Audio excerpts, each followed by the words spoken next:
ambacho kinanifurahisha toka B2K ni mkali kutokea nyanda za kusini, si ndio? Sasa sijajua watu wa nyanda za kusini wanapitia vitu gani. Labda kwa namna fulani akaona bana isiwe kesi, acha niweze kuambia watu kupitia muziki. Nakubali mwanangu, ngoma ni kali, lakini nataka nijue kitu kimoja.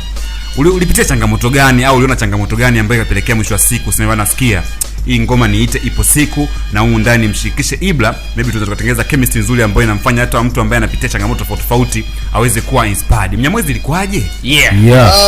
Ujumbe ni wa kupambana bila kuchoka. Kupambana bila kuchoka katika harakati zako, kuwa moja kati ya watu ambao hawatamani kukata tamaa wala hawatakuja kukata tamaa, wakiamini kwamba Mwenyezi Mungu yupo, lakini pia haso zao zina majibu mazuri mbele, kwa sababu unapopambana. Mimi nimepambana sana, muda mwingi nikawa nakosa hata shilingi 2000 ya kula kwa siku. Nilikuwa naona the way niko najisikia, ninakuwa na mawazo mpaka unapata madonda ya tumbo, kwa sababu una familia nyumbani unatakiwa kula. Mwenyewe unapambana, mambo yanakuwa mengi. Kwa hiyo binafsi ujumbe wangu ni kwamba watu wanatakiwa kupambana, vijana wenzangu, yaani mtu yote asichoke kupambana, kwa sababu maisha yetu bado tunahitaji kumuomba Mwenyezi Mungu atufungulie njia ambazo tunatakiwa kupata riziki zaidi.